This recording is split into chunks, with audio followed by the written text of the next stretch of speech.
Dr. William Burdick, my mentor and many people's mentor here. He's the Vice Secretary General of the Network Towards Unity of Health, an organization of community-oriented health profession schools. As the former Vice President of Education at FEMA, he was responsible for creation of global faculty development programs for health professional educators. He has received awards for excellence in teaching, including the Lindback Award and the Trustees Award in capacity as Professor of Emergency Medicine at Drexel University College of Medicine. A graduate of Oberlin College, Weill Cornell University of College of Medicine, and University of Pennsylvania, he completed residency training in internal medicine and is certified by the American Board of Emergency Medicine and American Board of Internal Medicine. Bill, over to you. I would just like to tell you, as you are mentees, you today see that you have reaped fruits. We are looking at the 36 participants to be the career torchbearers in dental education for a change. And you must be happy today that all your students are acknowledging you. We hope that they also in the future will acknowledge that they are part of the course. Thank you, Bill. And Dr. Bill is going to speak on global perspectives of health profession education. Thank you so much. And it is, it's just such a pleasure to look out on my little Zoom screen here and see 13 pages of faces that I know and love, that I've known for so many years. Avinash kept talking 20 years of health professions education. And by the way, thank you for putting a picture of me from 20 years ago. So that picture may, I appreciate that. We'll get an updated picture soon. But I would be remiss if I didn't also acknowledge that the mentorship that you talk about is really a two-way street. And I have learned so much from so many of you, including someone who's not here today. And I know all of you know, DK Srinivas was one of my mentors as well. And I remember many dinners and quiet sessions where DK would say, no, Bill, don't do this, this is a good idea, not a good idea. And I just want to acknowledge his work and his influence on me. The talk today is called Global Perspectives, and I'm going to share my screen if it's okay with the, or yes, they're allowing me to do that. That's great. Okay. Just going to do that. So the talk is entitled Global Perspectives. And what I'd like to do today is a few things that are perhaps a little tangential to the notion of global perspectives. But the first thing I want to do by the end of the session today is to be able to connect dental education with health professions education. Some of you, that I think it's a critical concept. I'm also aware that there are sort of fundamental themes throughout the course, and I'd like to look a little bit deeper at the fundamental concepts behind those headings and build connections between those components of the course. I'd also like us to start with a notion of understanding why it is that we want to improve education. And Mahesh made a few comments about improving the workforce, but I think explicitly thinking about the why do we care about education, I think is a critical aspect. And then finally, to offer you resources. And when I say you, I'm looking at the 306 people on this call. I understand there are only 36 in the course, but everyone can take advantage of these additional resources that will allow you to go more deeply.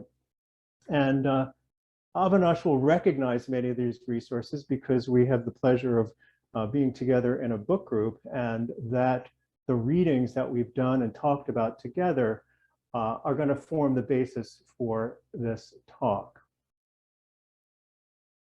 Now, first things first, dental education, health professions education. I've heard a number of different takes on the relationship between the two, but in general, the emphasis has been that this is one thing. I'll start by saying good education is good education. It doesn't matter if it's in engineering or in construction or in dentistry or in endocrinology. Good education is good education. The examples may be different, but the concepts are the same. The advantage of thinking from the perspective of a larger community is that there is a wider, greater breadth of ideas, something that folks may be doing in architecture may be quite relevant to what we're doing in dentistry, and similarly in other cross-fertilization concepts. This notion of getting ideas from a larger community is beautifully described in a classic paper that maybe some of you have been aware of by a guy named Granovetter. Now you're going to look at that and go, 1973, holy smoke, this guy's giving us a talk from the old days. Well, this article has been cited thousands of times. It's called The Strength of Weak Ties. And you remember the old days when we had a Rolodex and we could flip through and see who our contacts were. And some of those contacts we hadn't been in touch with for many, many years. And yet they knew us, we knew of them. They were living in a different reality. And so when it came time to look for new ideas, that's where we could turn. And that's the strength of weak ties. If you're going constantly to your best buddies, the people that are all around you, perhaps even in the operating theater, you put out your hand, you get the Kelly, that's great. That kind of teamwork, that kind of network is essential for certain tasks. But if you're looking for new ideas, the operating theater is not necessarily where you're going to get them. You know, like, hey, how do you think we should take out the gallbladder? Oh, that's an interesting. No, that's not where it's going to happen. When you're looking for a solution to a wicked, challenging problem in education, on the other hand, you may want to reconnect with someone you perhaps have not seen for years, perhaps lives on a different continent, perhaps is in a different generation from you, and talk to them and see what they have to say. And they may say, oh, Bill, why didn't you look at it this way? Or have you considered this? And chances are those ideas will be something you had not considered. So remember the strength of weak ties. Remember the beauty of a diffuse network that allows you to get fresh ideas. Now, one of the themes in this session program is learning and assessment and education methods. And I would say that the starting point for assessment methods is understanding why we're teaching. What is it about? And I love this quote. Now this is, if you thought the 1973 citation was ancient, check out this one. This is 1929. 1929. This essay, by the way, is available free online. It's about 25 pages.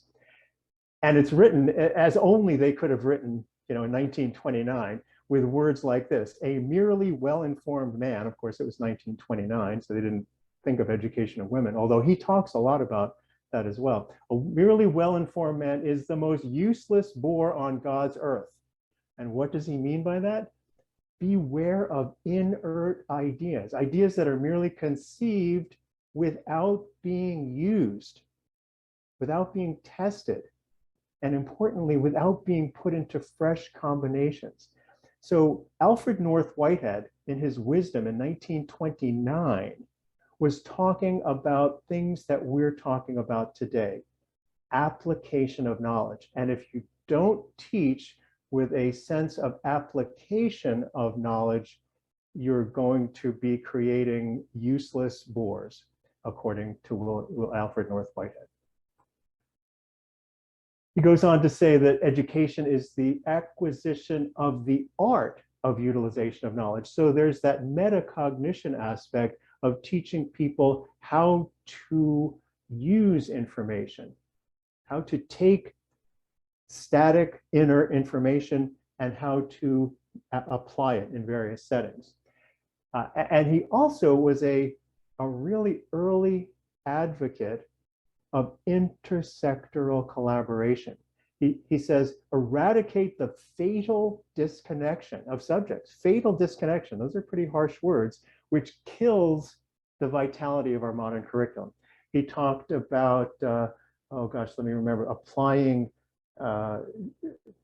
mathematics to architecture and various connections that we today are saying to ourselves, oh, what a great idea. The challenge, of course, for that sort of connection across disciplines is that there's a certain anxiety about reaching across the fence. Because whatever tribe, and Vivek mentioned tribes, whatever tribe you're in, the other tribe has a slightly different language, a slightly different culture, a slightly different set of assumptions. And so it is truly a cross-cultural experience to be working across that fence. And by the way, I think, you talk about the Indian Prosthodontic Society, IPS. IPS could also stand for interprofessional service. So consider that as you think about the words IPS. Now, the corollary to all of Alfred North Whitehead's wisdom is that we need to know why we're doing a particular educational endeavor. And that is expressed in our work as educators as objectives. There are many humorous quotes about objectives, and I think they're all very relevant. If you don't know where you are going, you won't know when you get there. If you don't know where you're going, it doesn't matter what road you take. And if you don't know where you're going, you'll end up somewhere else. Now, the first one, you won't know when you get there. You can't evaluate the education or the curriculum if you don't know what the goals and objectives are and if they're not clearly stated. If you don't state your goals and objectives explicitly, clearly, using action verbs that are measurable, it doesn't matter what method you're teaching because you haven't clearly articulated where you want the students to get to at the end. And then if you don't know where you're going, you'll end up somewhere else. How many of us have heard the expression hidden curriculum, where students are getting some alternative message that we didn't really anticipate or didn't have in our explicit list of objectives? So you'll end up somewhere else. That's the hidden curriculum. So it sounds easy, but it's really not. And we're not going to go into a discussion of how to write good objectives, but we want to avoid words like students will understand, students will know. Not good enough. We want to use action verbs. The students will be able to extract a fractured tooth. The students will be able to diagnose pyorrhea and apply a treatment plan.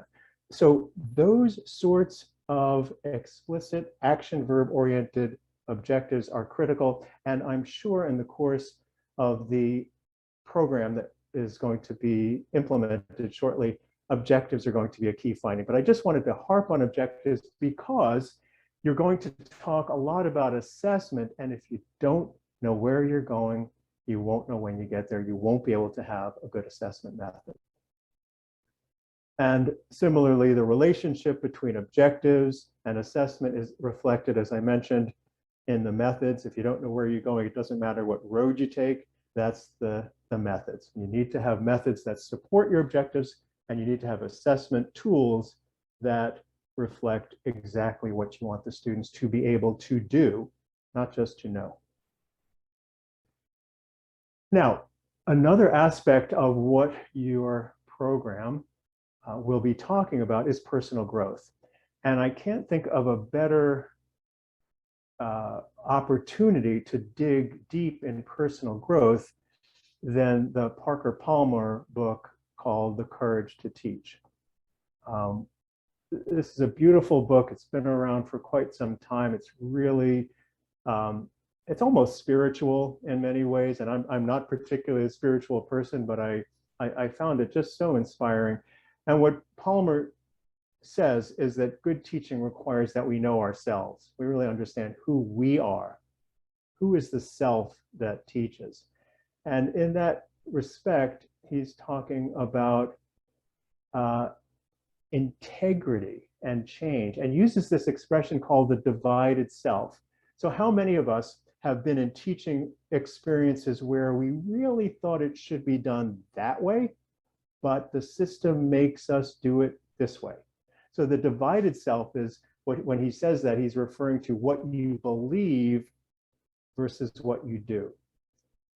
And that's an uncomfortable position. And so moving from that tension of the divided self to action for change requires real courage. And that's the courage to teach. He talks about a culture of fear, education and the disconnected life, fear of diversity, that is, fear of divergent ideas, fear of conflict. If you have a new idea, I guarantee that someone will be against it. Just the way it goes. And so as someone once said, to agreeably disagree is, a real skill that we need to have. The other fear in change is this fear of losing identity. This is, what's his name? Heifetz has a book on leadership. It's called Leadership Without Easy Answers. And Heifetz spends a lot of time talking about this fear of losing identity. If I were to tell you, any one of you, that starting next week, you're not going to give your lecture on gingival infections, but you're going to be facilitating a small group of students talking about patient problems. And the first case is going to be a patient with mouth pain. You're like, wait a second, but I have this great lecture on gingival infections. All of a sudden, there's this fear of losing identity. Who am I? The sense of insecurity. That's what underlies the, let's say, the opposition, but the resistance to change. It's that fear of losing identity, the anxiety. And Heifetz talks about that a lot in a book called Leadership Without Easy Answers. And I really recommend that. Heifetz is actually a psychiatrist who then morphed over to becoming a business guru. He's in the Harvard Business School. Now, Palmer, in one of his second last chapters, talks about leadership. And so one of the things that you're going to be talking about is leadership. And he has this expression, good talk about good teaching. And I think by that he means the open discussion of novel ideas. But he also says it's not going to happen unless leadership invites people into that discussion, unless leadership expects people. So leadership involves creating those opportunities, literally those spaces. Maybe it's a conference room with a circular set of chairs. Maybe it's a structure for the way the session is designed so that everyone has a chance to speak. But leaders create the opportunities to have good talk about good teaching. And that's one of Parker Palmer's messages towards the end of the book. Now, we talk a lot about leadership and management, and this is just a nice little phrase that I know some of you have heard. Leadership is doing the right thing, management is doing the thing right. We often can do the thing right. We have all the steps and get one after another, but are we doing the right thing? Is it headed in the right direction? Now, we don't talk a lot about creativity in our talk about education, but here's an opportunity for you to go deeper beyond the course that Suhas has designed, to go a little bit deeper and to recognize that, again, it's the responsibility of leadership to make creativity, innovation, an integral purpose of the organization. So having a forum for discussion amongst educators continuously to talk about how are we doing, how could we do it better, what are some new ideas, giving people opportunities to fail together, and recover from mistakes together. So that might be a system of small internal pilot grants to give people an opportunity to try something and then learn from whatever mistakes there are. There's nothing better than a good failure to learn from. Creating teams, that's an opportunity that leadership, or an obligation that leadership has to encourage creativity and diversity, to bring in a range of opinions, a range of people, a range of people from different backgrounds who are all going to contribute to creativity, diversity. So that's Ken Robinson, Out of Our Minds. Ken Robinson died about 6 months ago, or maybe a little bit longer. He's got a series of wonderful YouTube talks. He's a very amusing speaker, and if you want to look for him on YouTube, that would be an easy way to get his message. And he talks about this culture of innovation and what creativity is. Interestingly, creativity is having original ideas that have value. Innovation is putting original ideas into practice. He draws that distinction. He's got imagination, creativity, and innovation. Now, you're also going to spend some time during this course, the 36 of you that are actually in the course, but everyone can benefit from this article, talking about active learning. And we hear that expression over and over again, which is why this particular paper from 2006 is so useful, because it raises the question, like, okay, well, what's the evidence? Where's the evidence that active learning works?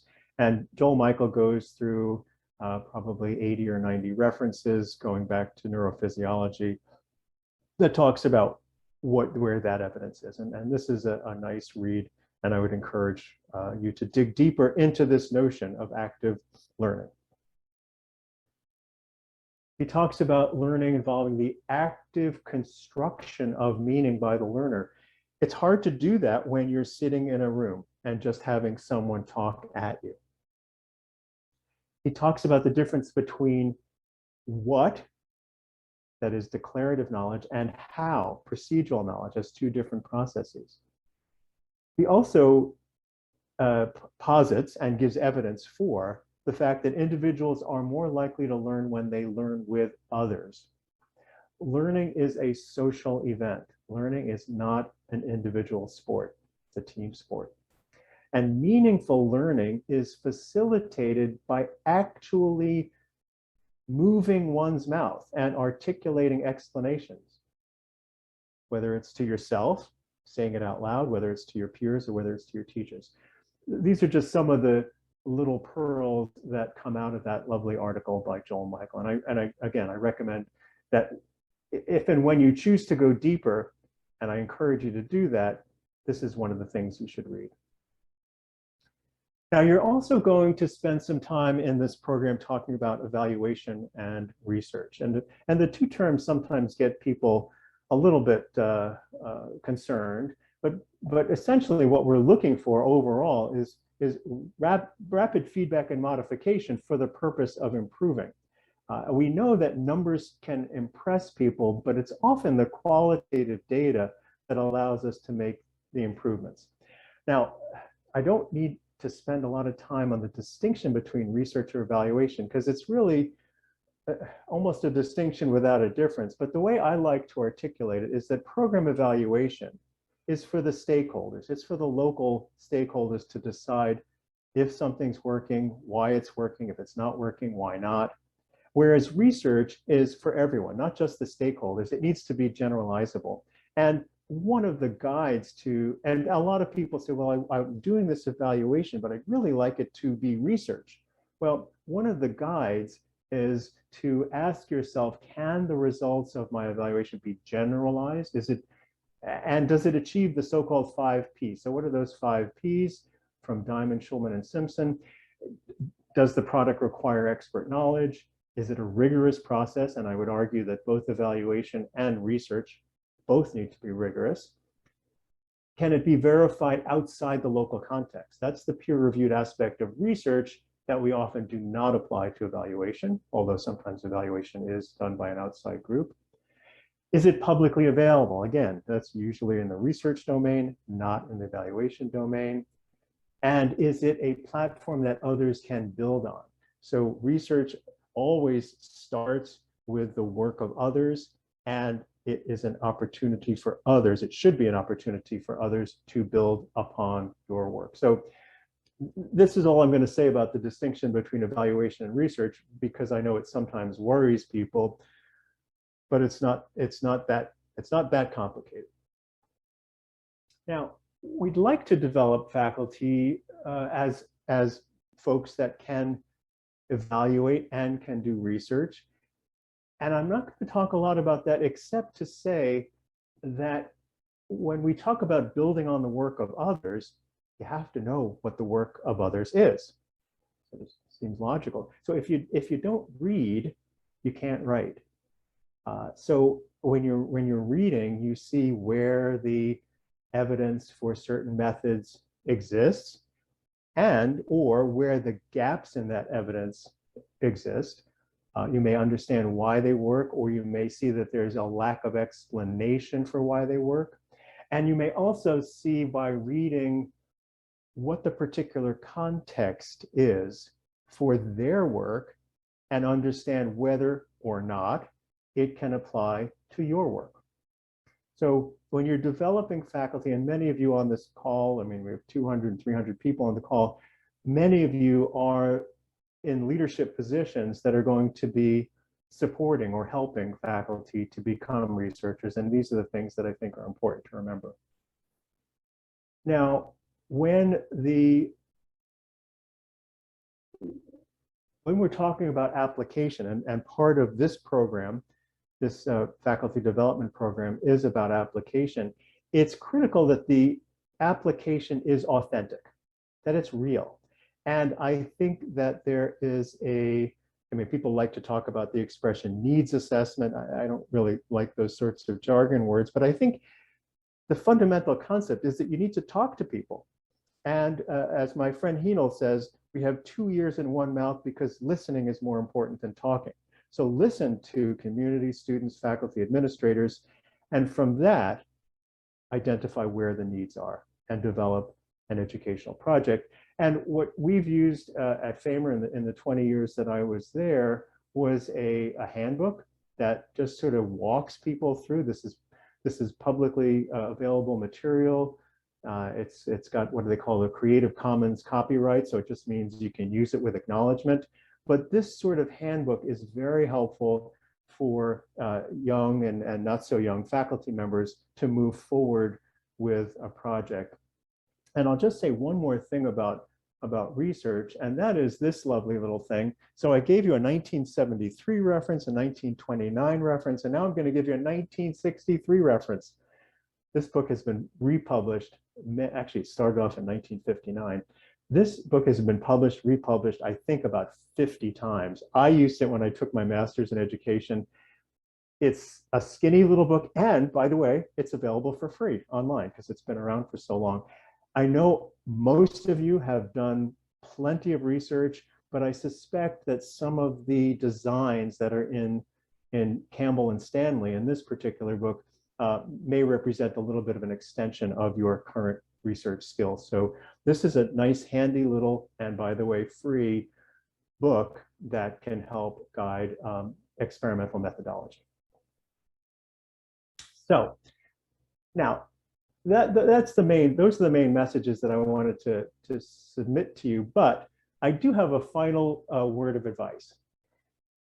Now, many of us are aspiring educators, and so we like to We like to look smart, but I would be suspicious of any expression that ends in based or centered, particularly when everyone around you is going, yes, yes, yes.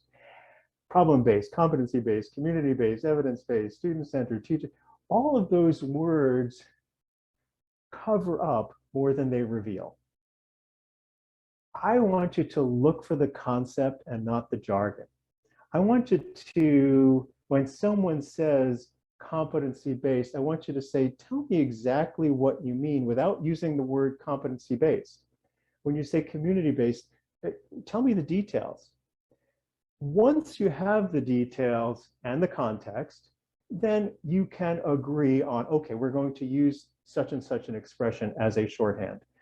But please don't start with that expression, and certainly don't accept it when someone just says competency-based or community-based without telling you exactly what they mean and what the details and the methods that and the objectives that they are applying under the rubric of that expression. So that's a little bit of a pitch for being, I don't know, being a skeptic, being keeping your ears open and not just blindly nodding while everyone else is nodding as well. Oh, and one more bit of advice, sorry. I think Hino mentioned this as well. I want you to enjoy what you're doing. Remember, and help your students enjoy it too. Remember the limbic system, which is, as we know, the emotional center of the brain, and the memory systems are highly connected. And so I'm not saying that education should be a joyride, a lark, sort of a, let's go have a beer and kind of hang out and chit chat. No, we need to push students harder and push them deeper. And when I say students, I mean us as well. But we also need to do it in a way that's meaningful, in a way that's rewarding, and in a way that is supportive and nurturing. And that will lead to joy. Joy is not necessarily just having a good time. In fact, I think in many cases, it's sort of the opposite of that. But it's also important for us not to make the environment punitive, harsh, but meaningless, so that people don't really understand why they're doing something, but they're just doing it because Mahesh said it's going to be on the exam, so I guess we have to do it. No, we want this to be a work of love and a work of pleasure. And I think that all of you on this call recognize that and would support that notion. So with that, I will just summarize by saying there are many opportunities for going deeper into these aspects of education. And I'm looking at all 273 of you when I say that learning, assessment, education, they're grounded in understanding the aims of education. That's the Alfred North Whitehead book. I'm looking at all of you when I say leadership is responsible for creating a receptive climate for creativity and innovation. That's the Ken Robinson Out of Our Minds book. And then personal awareness allows us to grow as teachers and gives us the courage to teach. Thank you, Parker Palmer. And the evidence is solid for active learning. That's Joel Michael's article on where's the evidence that active learning works. And I encourage you to take all of these resources, pursue them more deeply so that you have a foundation of knowledge that will allow you to continue to grow. Thank you very much, and thank you to the organizers for inviting me.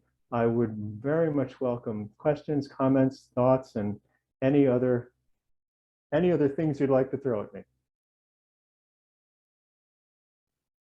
Thank you so much, Bill. That was wonderful coming from you. Put in such simple words, as you said, using jargons is not very fashionable with the students. And also, I think the last summaries what you made regarding having the courage to teach and also enjoying the work. I think the most important thing is the passion comes in when you are really involved in it as a hobby and work. Actually, many a times my children ask me, why are you doing all these things? You can enjoy travel. I said, but that's in my blood now. So can't help it. Famer has injected that. So that part is there, and we need to change it. Will yesterday I told the students, we ask who moved my cheese, but I think we have to ourselves move what change we want to bring in. So if there are any questions, we can take up from the participants, especially. Anybody wants to put in something? Will there are more number of people watching on the Facebook, and it will be available on Facebook group live for about 15 days. So you can expect about 1200 of the educators watching this from our society. And there are many people who have asked me for the recording of your talk, like Amol and so many people. So I'll be sharing that with them. And words are not enough, Bill, to thank you, because you have guided through the program. It is because of you that I kickstarted the core groups, and the ideas developed, and each and every idea was so very useful, because many more ideas were born from there, and the core group all worked, and we see the day today. And I really thank you for being here. It's early morning for you, and you have even come with me on meetings several times. Thank you, Bill, and we look forward to your continued guidance and coordination. Bill, would you like to say something about TUFH? That's my focus these days. After 20 years at Famer, I have moved on in a different direction. If you want, the Network Towards Unity for Health is offering additional courses. It offers almost every other week there's symposia. Most of them are free. It's a global community, mainly from the global South, and I think it's a very interesting organization that I think it's associated with WHO, and I think it's one that people might be interested in getting involved with. I know the folks at Varda have been involved with TUFH in a big way. Anshu, I think, is on this call. I know she's been involved. So a number of you in India do know quite a bit about this organization, so you can ask them about it. So that's it, Bill. Thank you. Thank you for being with us, and thank each one of you for being here and declaring, making this event a great success for inaugurating this course, Bill. Thank you. Thank you. Thank you, Professor Dr. William Burdick, for this wonderful insight into this world of education and your thought into that. And as a token of our great respect, love, and appreciation, kindly accept a certificate of appreciation. May I request the IPS President, Dr. Akshay Bhargav, to present this certificate of appreciation as a mark of our love and appreciation to Dr. Burdick.